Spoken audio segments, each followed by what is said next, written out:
Thank you for staying with us. November the 11th is right around the corner, with residents of Imo, Kogi and Bayelsa set to cast their votes for the next governor of their state. Despite the common happenings in Nigeria's elections, with insecurity being the major issue for many, the Independent National Electoral Commission has expressed readiness for the off-cycle election. According to the chairman of the commission, Mahmoud Yakubu, it will deploy over 46,000 ad hoc members and regular staff and accredits over 10,000 observers for this election. Mr. Yakubu also said the three elections will involve about 5.5 million registered voters in over 10,000 polling units spread across 649 electoral wards in 56 local government areas. Well, joining us via Zoom is the managing editor, Avalon Daily Public Affairs Analyst, Ayodele Adio. Good morning, Ayodele. Good to have you on the program. Could you unmute your device, please? Can you hear me? Yes, we can hear you now. All right. Good morning. Thank you for having me. You're welcome. Now, let's quickly look at INEC's readiness. INEC has ruled out the number of ad hoc staffers. It says it's going to have number of observers and all of it. But the question is, does the level of our preparedness and our readiness often match the realities on the ground at the end of the day? Because I believe you have monitored elections over the years, and what we see, does it really reflect the level of preparedness towards the election? Well, I mean, it's a very difficult answer for me, to put across, because it would appear that in setting elections, INEC had looked, well prepared and executed something close to a flawless election. If you recall the elections that took place in Edo State and the Ekiti elections before the 2023 general elections, many observers had scored INEC very high in terms of preparations, the time they got to the polling units, that's the deployment of election materials, the transparency of the electoral process, the collation, the announcement of the results. And in fact, you will recall that, those elections were even hardly challenged at the tribunal. So to that extent, you would argue that those elections were close to being flawless. Unfortunately, in the 2023 general elections, there were numbers of hitches across the country. One of note was the breakdown of the IReV, and of course, several other pockets of glitches that lowered or shattered the confidence that the Nigerian people have in the Electoral Commission. So to your question, I don't think that it's a one answer fits all. I think that they have demonstrated capacity to deliver in some elections, and in some other elections, they have dropped the ball. So what we need to look at is how we can hold that consistency level over a period of time and ensure that INEC delivers credible elections, whether it's isolated elections like in this particular case, or in general elections where elections are conducted across the country, because that's the only way that we can guarantee a healthy democracy. At the moment, it seems to be neither here nor there, but the numbers don't lie. It would appear that there's a lot of voter apathy, and a lot of Nigerians have lost confidence in the electoral process. And if Nigerians are losing confidence in the electoral process, then INEC has to hold itself accountable, and INEC here, must do better to prove themselves, as a transparent arbiter in this regard. And speaking about voter apathy that you just mentioned, there is also increasing worry as to the level of insecurity in these states where off-season elections will hold in a matter of weeks. Kogi State, Bayelsa State, as well as Imo. Now, with all that have happened so far, the indicators also, speaking to this issue. What are your thoughts, really? INEC too has also given some form of helplessness and, looking on security agencies to do the needful. But what do you think about the level of insecurity that we are seeing playing out in these states? I mean, unfortunately for INEC, the level of insecurity is outside their purview because they have to rely on the Nigerian police, and in some instances, they have to rely on the military to provide security while they conduct elections across the country. And these states that you have rightfully mentioned have been known for violence and the volatility of elections in those states. I think that what needs to happen is a lot more engagement with stakeholders in these states leading up to elections. And more importantly, the ability to punish political parties who engage in political violence, especially during elections. I think what has encouraged this very ugly trend is the fact that people don't get punished. Violence are deployed in elections. People are hardly arrested, and when they are arrested, they are released immediately after the elections. And so people are not held to account. So I'd like to see that people are prosecuted, people are imprisoned, for deploying violence during elections. And I'd like to also see punitive measures on the political parties that benefit from this sort of violence. Perhaps they have to lose, the polling unit in which that violence was deployed. Something has to give because political parties cannot continue to leverage on the deployment of violence in areas where they are weak, just to disrupt the opposition in their strongholds. It makes absolutely no sense. And if we do not, punish people who perpetuate this violence, and of course also punish the political parties that benefit from this violence, I do not think that there will be any deterrence to this use of violence in electoral polity. And it's very shameful, the amount of violence that have been deployed in these states over the last few years. People have died, people have lost their lives, INEC officials have been injured. Some of them have also lost their lives in election violence. So something has to be done. And I keep re-emphasizing the fact that this all boils down to why Nigeria has one of the lowest voter apathy in the entire world. And it gets worse because INEC usually budgets for elections based on the amount of registered voters. That means that if very few people turn out to vote on election day, it means we essentially are wasting taxpayers' monies because INEC budgets for elections based on the total amount of registered voters. And the second part, aside just wasting funds for elections, is the fact that the people who are elected through this process of very high voter apathy are not seen to have legitimacy in an electoral or in a democratic society as ours. For instance, if you have less than 30% of the registered voters deciding who wins elections in a state, the people who emerge from that kind of political process can hardly claim to have the kind of legitimacy required to effectively govern in a democracy. So these are the issues that I think that are worth looking into to ensure that we have elections that are violence-free, to have elections that are credible, to have elections that are transparent, to inspire the voters and the electorate to have confidence in the process, to go out and cast their votes and be sure that their votes will count. And whoever emerges from that process really is a reflection of the will of the people. Right. So we see the Senate is saying that they're looking to unbundle INEC as it is to improve its efficiency and effectiveness towards preparation and conduct of elections. I wonder what you make of this move. To be honest, I'm not sure what they mean by unbundle, sincerely speaking. I don't know what they want to unbundle, but I think that with better oversight from the National Assembly, I think we'll be able to make a lot more progress.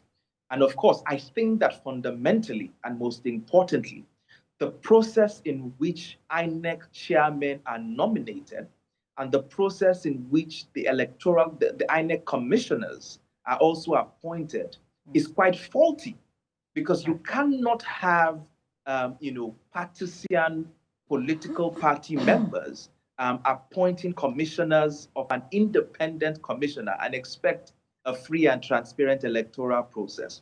So I think that if the National Assembly wants to look at setting amendments that would improve the credibility of our process, I think it is incumbent, or I think it is necessary from them to remove the provision that gives the president the powers to appoint INEC chairman and commissioners of INEC, because you can't afford a president who represents a political party or who was sponsored by a political party to then appoint a referee, and in this case, chairman of the INEC and his commissioners, and expect that person to truly be independent.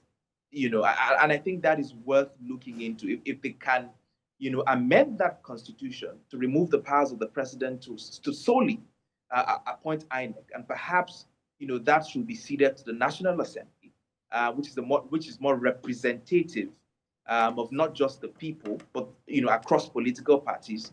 Hopefully, we might be able to emerge with more credible, or rather emerge with INEC chairmen that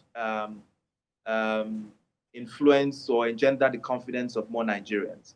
I think that would make more progress. But truly speaking, I do not understand what they are trying to unbundle. I'm yet to see the plans. But from my own vantage point, I think this part is very necessary to ensure that we have an electoral umpire that is truly independent and is truly neutral. And well, INEC has also said it will learn from the lessons garnered in the general elections of early this year. We've also seen some form of clarification from INEC as to the issue of uploading results onto IReV as against transmitting. I wonder what you make of this point that INEC is saying that, many Nigerians think that the issue of BVAS or the BVAS IReV technology is some form of e-voting, as against their stance that these machines, especially IReV, is basically for uploading results, like you would see in a football match where results are pasted. What do you think of this position that INEC is offering, this position of INEC? I think that INEC is being very dishonest here, and it's trying to be clever by half, because it's trying to pass the buck and shift responsibility from some of the lapses in the general elections that were held in February and March, because what it's saying absolutely makes no sense.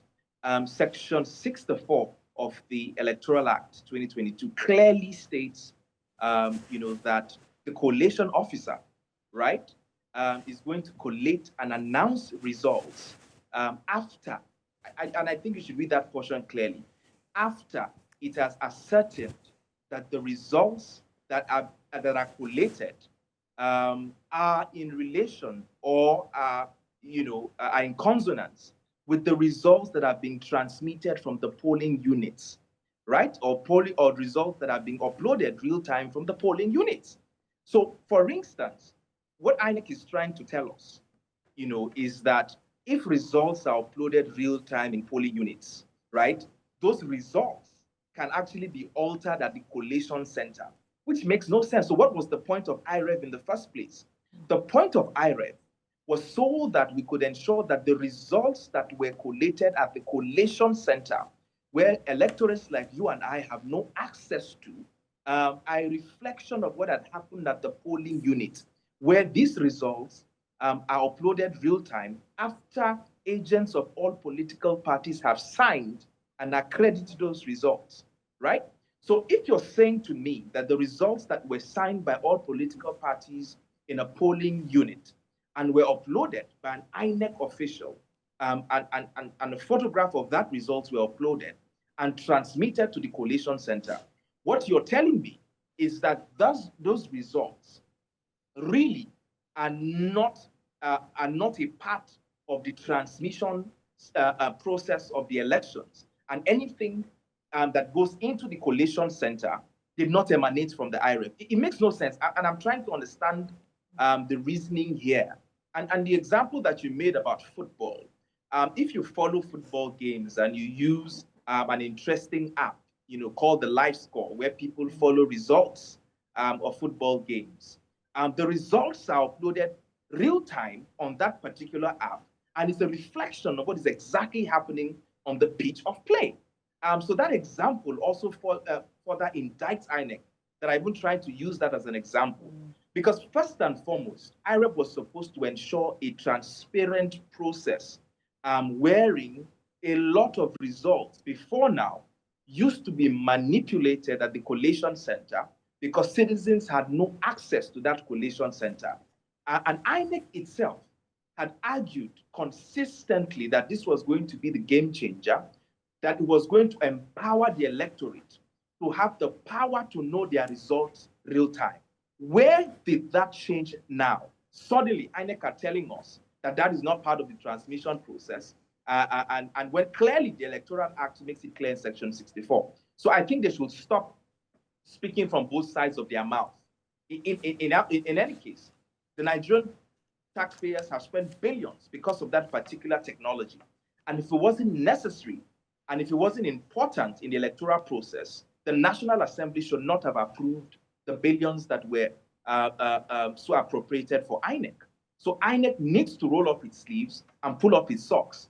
The Nigerian people are fast losing confidence in the electoral process. And the moment a majority of Nigerians no longer believe that their votes count, that is the beginning of the death of our democracy.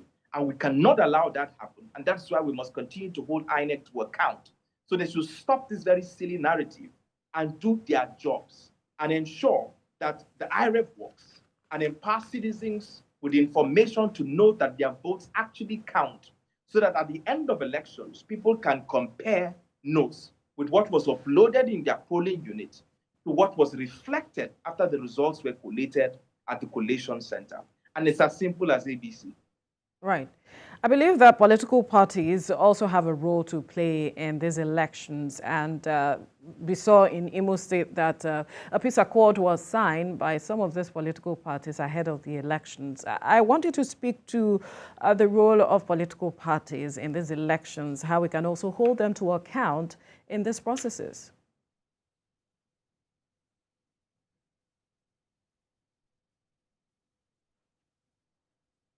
Are you there? Right.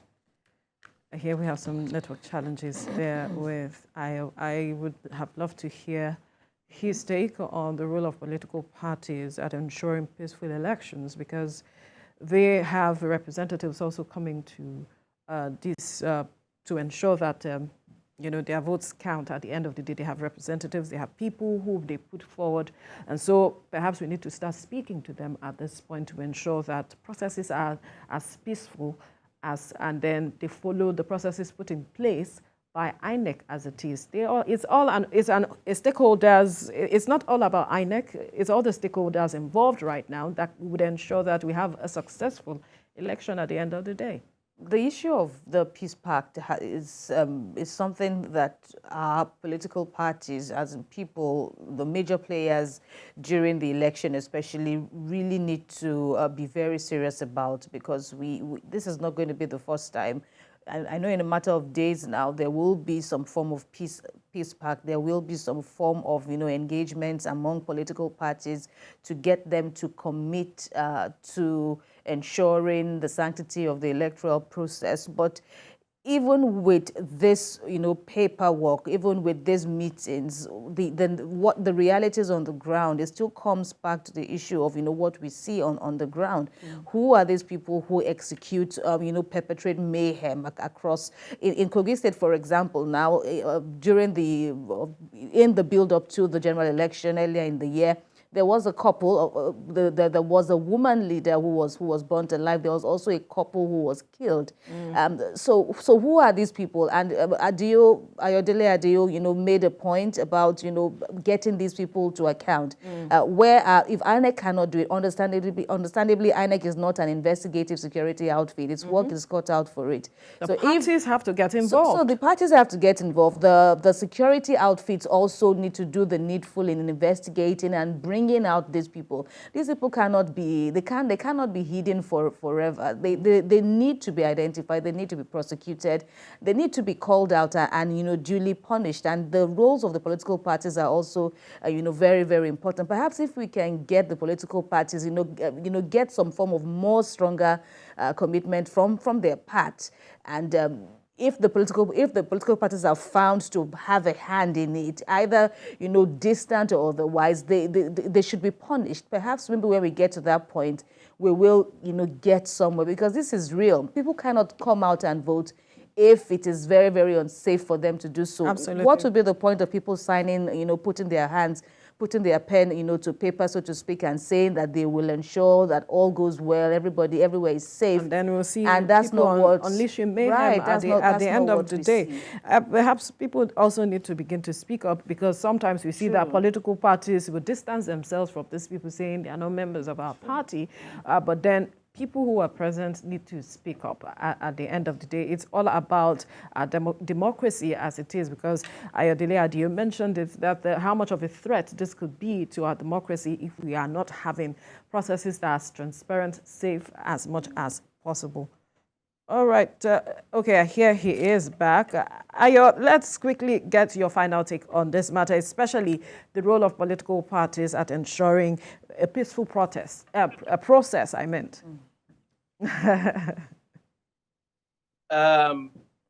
Listen, and I think, I mean, you might be even spot on that perhaps the protest might also be necessary to get INEC to wake up. But talking seriously, I think that it's a gamut of processes that must come together. Right. First, we must ensure that the process in which we appoint electoral chairmen or electoral commissions in our country are transparent and are such that the individuals appear to be neutral. Second, is that we must ensure that the oversight from the National Assembly is such that it actually holds the commission to account. And thirdly, political parties also consistently engage the system to ensure that no stone is left unturned. And all right, we'll have to leave the conversation here now, because we have run out of time. Managing Editor, Avalon Daily Public Affairs Analyst, Ayodele Adio, thank you for your time on the program. Thank you, appreciate it.